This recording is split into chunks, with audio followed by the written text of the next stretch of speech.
Eh, Acá lo vemos con todas sus partes constituyentes. Vemos entonces la cavidad oral,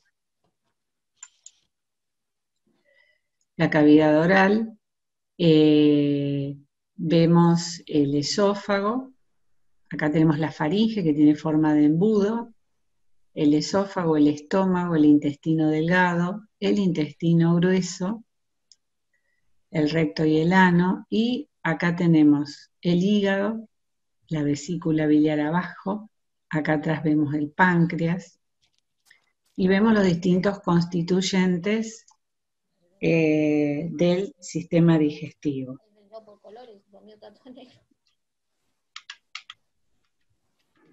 Vamos a ver que si puedo...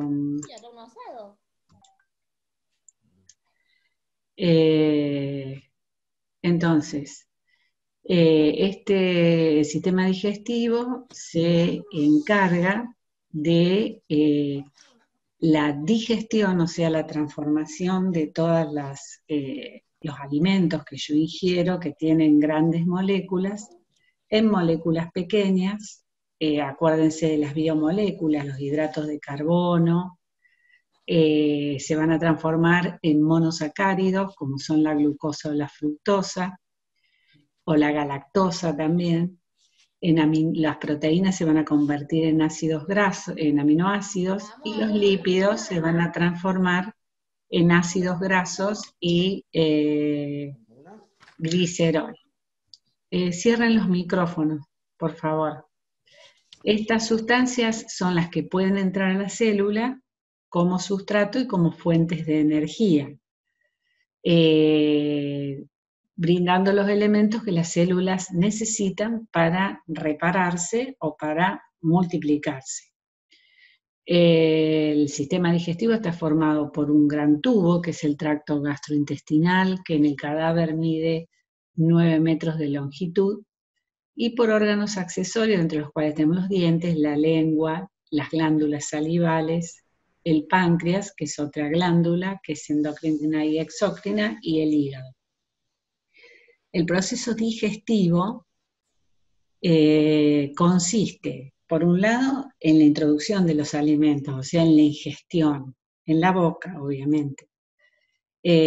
Consiste en la secreción diaria de agua, 7 litros aproximadamente, que tienen diluidas sustancias amortiguadoras de los ácidos y enzimas que se secretan hacia la luz del tubo digestivo, pues si es un tubo tiene una luz, o sea, un interior.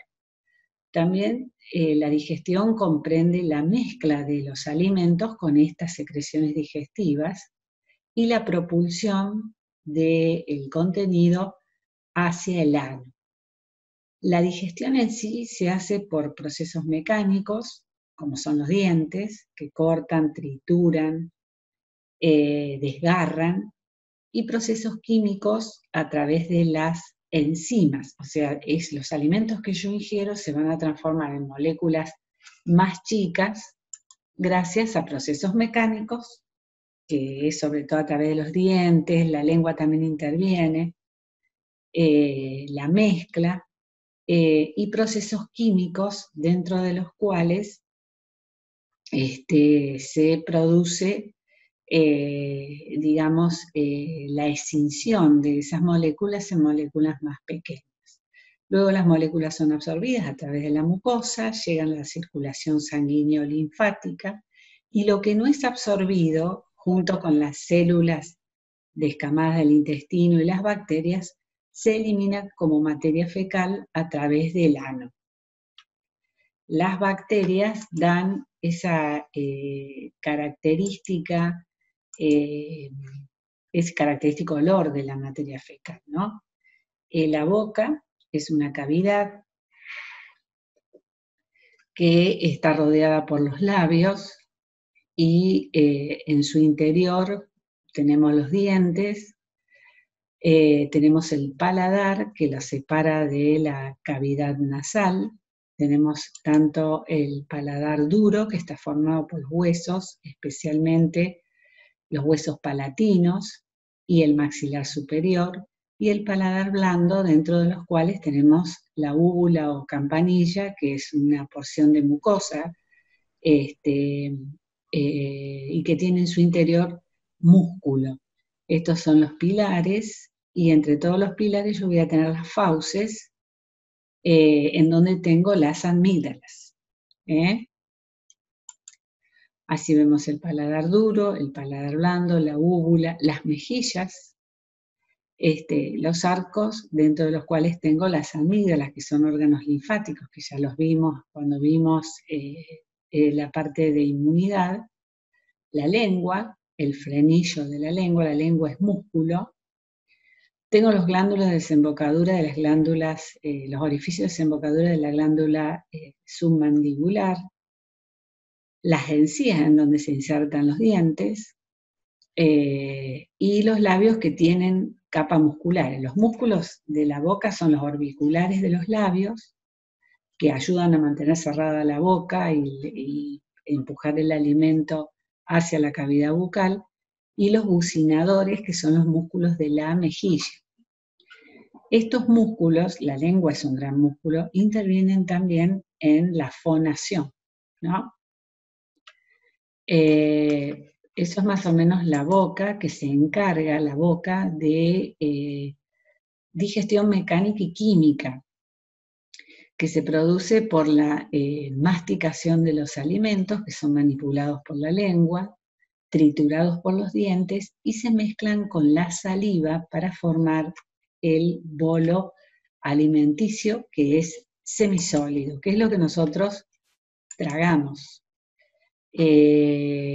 Acá tenemos los dientes están formados por tejido conectivo calcificado, son muy duros, más que los huesos, y están formados por la dentina, que está cubierta por el esmalte, y se insertan en las encías a través de las raíces. Tienen 1 a 3 raíces. Tenemos por un lado en los chicos los dientes de leche, que son 20, se llaman deciduos porque son dientes que se caen, y los permanentes son 32. Y después tienen las diferentes características de los dientes, que bueno, que eso si quieren leerlo, acá les dejo una diapositiva con más o menos la función de cada uno. Acá en esta parte vemos las glándulas salivales mayores, como es la parótida. Mírenla cómo se ve bien acá, delante y un poquito por abajo de la oreja, que es la que se inflama en las parotiditis. Y las glándulas salivales, sublingual y submaxilar. Este sería el maxilar inferior, o mandíbula, y acá tenemos el superior, que forma parte con los huesos palatinos del paladar duro. Esta es la parótida. Cuando uno come molleja, come estas glándulas, o las parótidas, o el timo de la vaca, o las suprarrenales. Bueno, si vamos a la siguiente, yo en toda la mucosa bucal tengo las glándulas salivales chiquititas, las labiales, bucales, palatinas, las de la lengua, y las mayores, que secretan 1 a 1,5 litros de saliva por día, que tienen anticuerpos, sobre todo IgA, enzimas antibacterianas como la lisozima, tienen moco, iones, a través de ellas se elimina la urea, y sobre todo la enzima que tienen es la amilasa, que digiere el almidón. El almidón es un hidrato de carbono complejo que forma las harinas y que es muy abundante en nuestra dieta. Entonces la digestión de eso comienza en la boca con la acción de la amilasa salival, enzima secretada sobre todo por las glándulas salivales mayores. Acá tenemos la parótida, que ya la vimos que se llama así porque está por delante de la oreja, que desemboca en el maxilar superior a la altura del segundo o tercer molar. Tenemos la glándula sublingual, que está por abajo de la lengua, la submandibular, que está a la altura del ángulo de la mandíbula. La saliva, ¿por qué es importante? Porque mantiene húmeda la boca y me ayuda a formar el bolo y a digerir el bolo alimenticio, o sea, los alimentos transformándolos en bolo alimenticio para que yo los pueda tragar. El epitelio que forma la mucosa de la boca es un epitelio plano estratificado no queratinizado, o sea, parecido al de la piel, pero no tiene queratina. La saliva me humedece la boca y me humedece también el esófago. ¿Quién estimula la secreción de la saliva? El sistema nervioso. Se estimula mucho con el gusto, con el olfato. Cuando yo siento una comida, digo, se me hace agua la boca, porque enseguida comienza a secretarse saliva. Y la boca se nos seca cuando estamos estresados, cuando estamos nerviosos, se nos seca la boca porque el sistema nervioso simpático, las catecolaminas, las hormonas del estrés, disminuyen la secreción de saliva.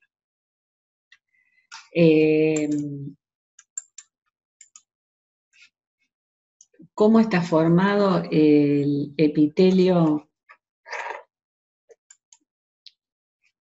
A ver, que vamos a meter acá. Entonces, la mucosa, tanto de la boca como el esófago y el conducto anal, es un epitelio plano estratificado, no queratinizado, mientras que en el estómago y el intestino tengo un epitelio cilíndrico simple para favorecer la absorción y la secreción. Y entre las células epiteliales se ubican células secretoras exócrinas que secretan líquido y moco hacia el tubo digestivo. Las células enteroendocrinas que secretan hormonas hacia el torrente sanguíneo. Así se forma la mucosa del tubo digestivo. Luego tengo una lámina propia que está formada por tejido conectivo, capilares sanguíneos y linfáticos y tejido linfoide. Hablábamos que las amígdalas están a nivel de las fauces, o sea que cuando ingiero alimentos que tienen bacterias, sobre todo los de origen animal, inmediatamente este organismo linfático se ocupa de neutralizar aquellos agentes dañinos para el organismo. También el intestino delgado y grueso y el apéndice tienen tejido linfático. Por debajo de la lámina propia tengo una capa muscular que está formada por músculo liso, que forma una serie de pliegues que aumentan la superficie de absorción y de digestión de la mucosa, especialmente a nivel intestinal. Todo eso me forma la mucosa. Por debajo de la mucosa yo tengo la submucosa, que también está formada por tejido conectivo y por la que circulan vasos sanguíneos y linfáticos, y tengo un plexo nervioso, que es el plexo submucoso o de Meissner, que es el que estimula la secreción en el tubo digestivo, o sea, se une a las glándulas que secretan los jugos digestivos. Después tengo una capa muscular que tiene músculo esquelético o estriado en la boca, la faringe y los 2 tercios superiores del esófago. Eso es para la deglución voluntaria. Ustedes vieron que cuando uno deglute o traga los alimentos, en la ingestión del alimento tiene una etapa voluntaria, donde si quiere lo puede no tragarlo, ¿no? Y también hay músculo voluntario en el esfínter anal externo. Y eso nos ayuda a los seres humanos a controlar la defecación. Es el control de esfínteres. No hacemos caca en cualquier lado, lo retenemos para ir al baño. Una vez que aprendemos a manejar los esfínteres. En el resto del tubo digestivo ya no tengo músculo esquelético, sino tengo músculo liso para mezclar los alimentos con las secreciones digestivas, degradarlos y propulsarlos. Se organiza en 2 capas. una circular interna y otra longitudinal externa, y entre ellas tengo un plexo nervioso que es el mientérico o motor, y esto está cubierto por una serosa, que es el peritoneo en las vísceras abdominales.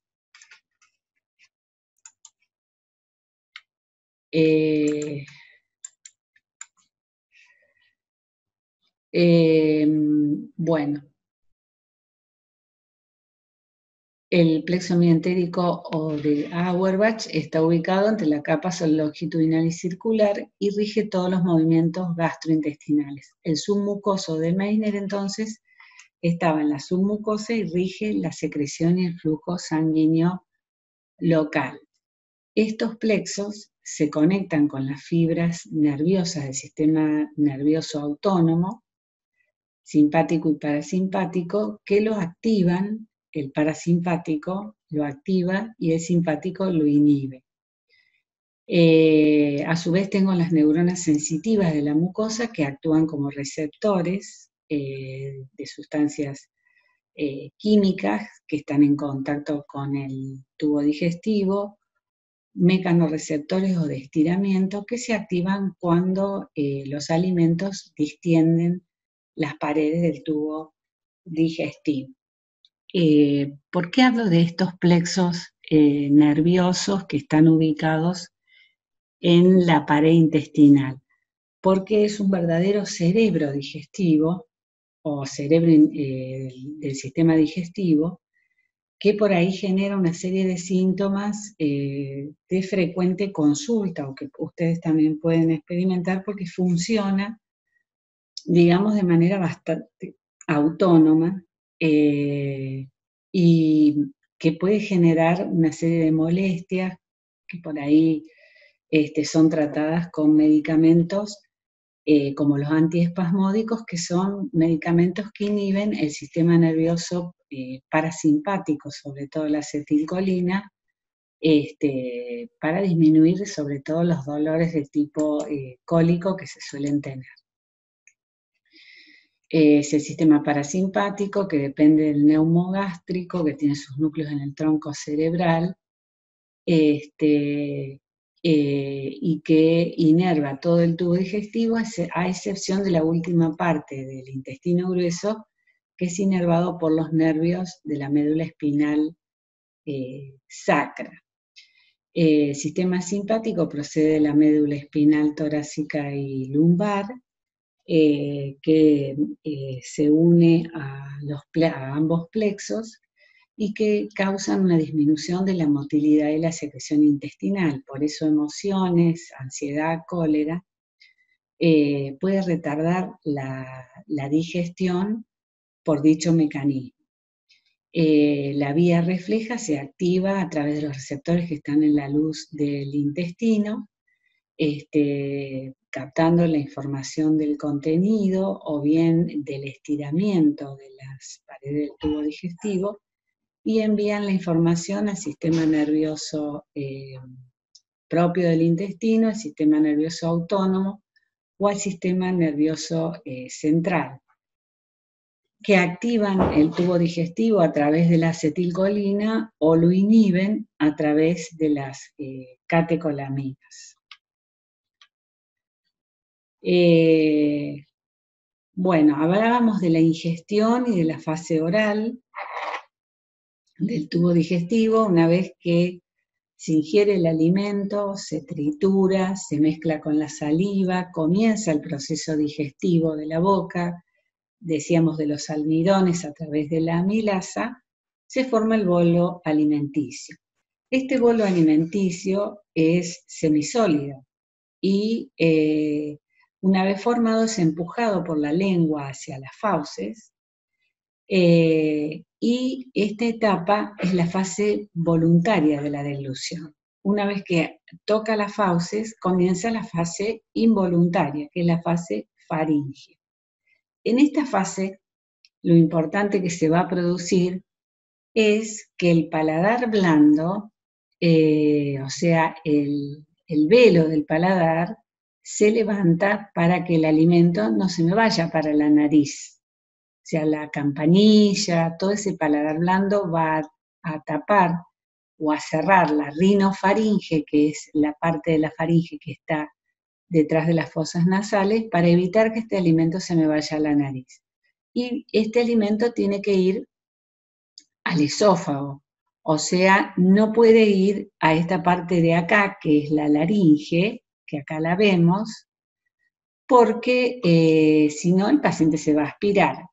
¿Qué es lo que impide que el alimento pase a la laringe? Es la epiglotis. Este cartílago que lo veo acá abierto y que acá lo veo cerrándose, es el que me tapa la laringe e impide que la persona se aspire.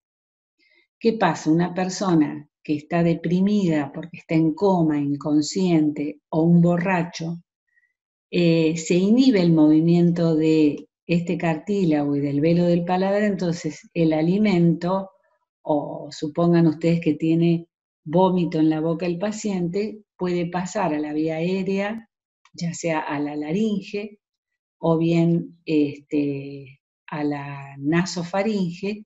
En este caso no pasa nada, porque se sale el vómito por la nariz, pero cuando pasa a la laringe, llega al aparato respiratorio, se produce una neumonía grave.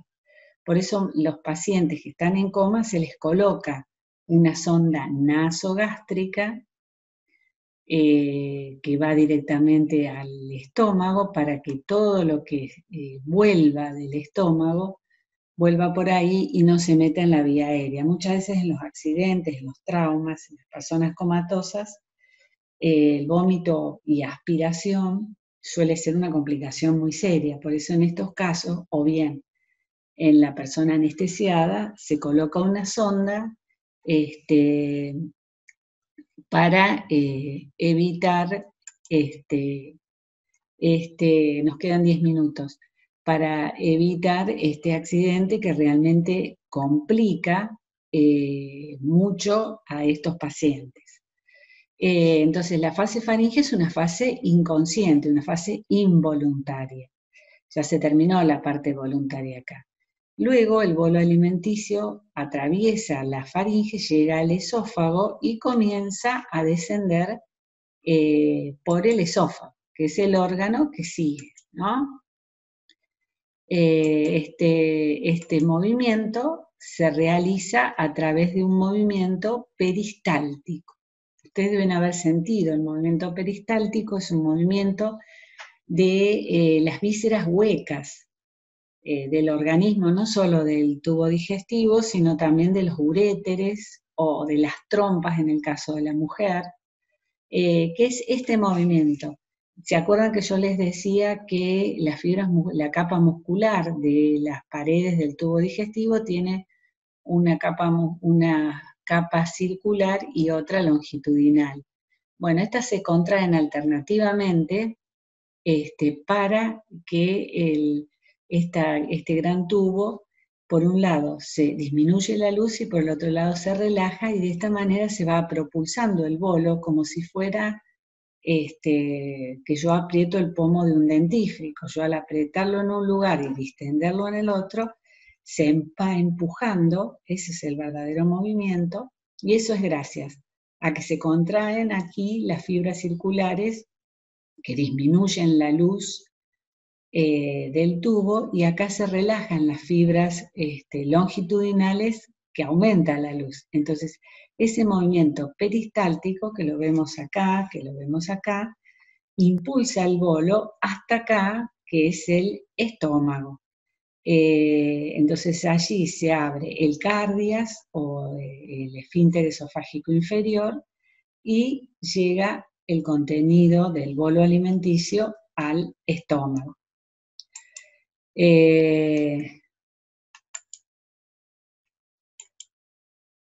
Acá vemos el estómago.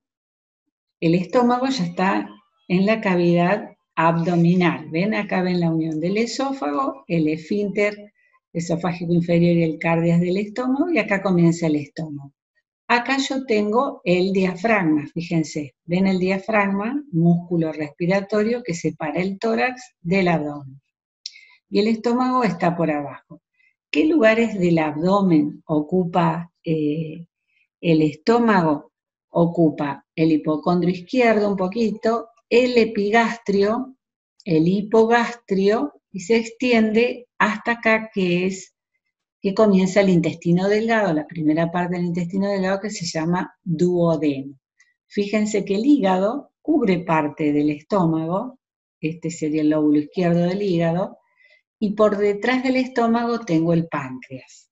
El estómago tiene una forma de J, es una parte del tubo digestivo donde se dilata un poquito, y forma una gran bolsa que lo que hace es mantener el bolo alimenticio que llegó del esófago y tenerlo un tiempo para que se vaya mezclando y se vaya completando la digestión de su contenido y mezclándose con la secreción gástrica, y ese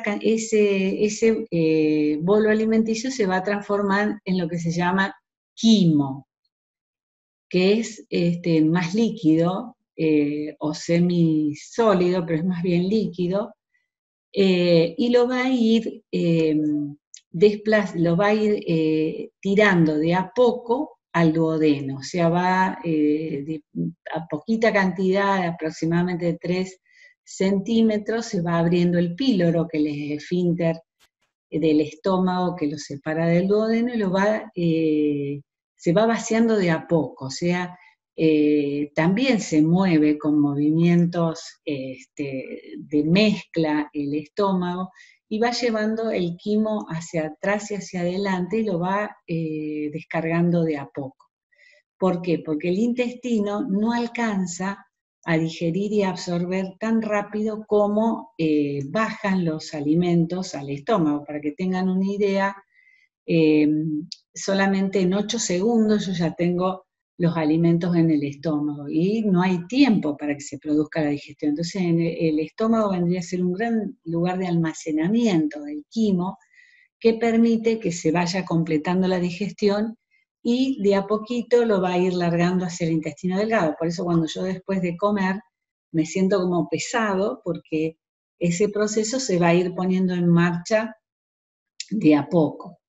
Ese estómago, entonces, si lo miro, tiene un fondo o fundus, un cuerpo, el antro y el píloro, que es un esfínter, es una zona donde yo tengo mucho músculo que se abre y se cierra, como si fuera una puerta. En la parte superior tengo el cardias, que lo separa del esófago, y en la parte inferior el píloro.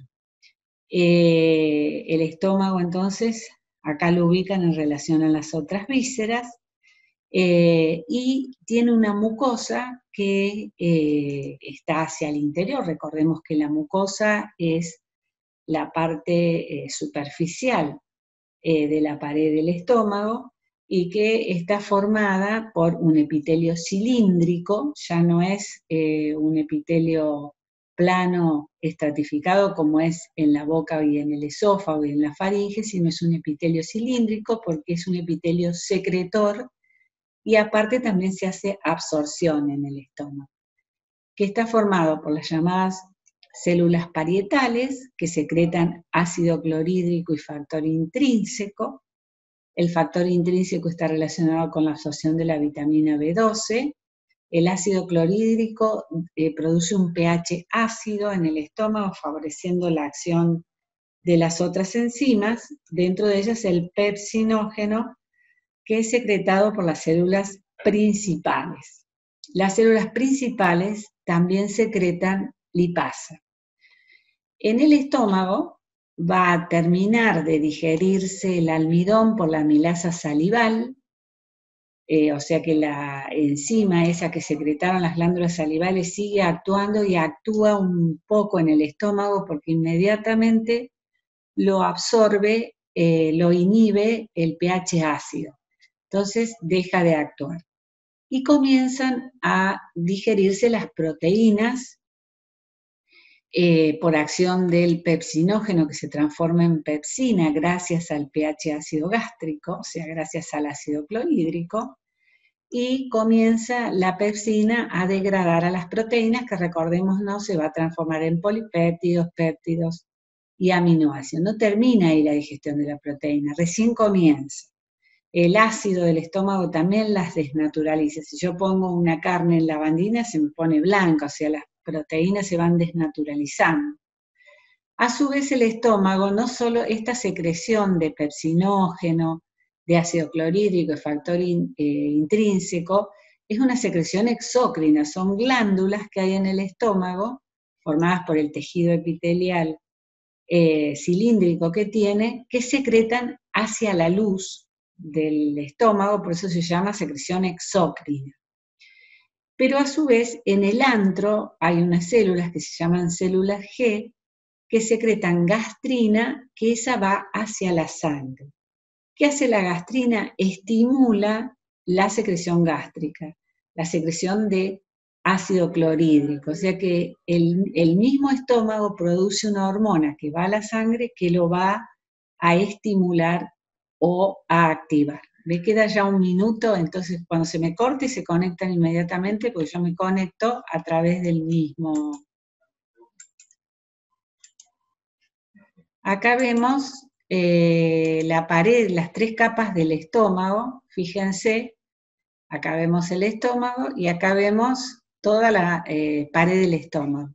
Vemos entonces la parte interior, en donde voy a tener una capa mucosa con el tejido epitelial que me está formando glándulas con las células parietales que secretan el ácido clorhídrico y el factor intrínseco y las principales que secretan el pepsinógeno. Después tengo la muscular de la mucosa y tengo la submucosa que, bueno,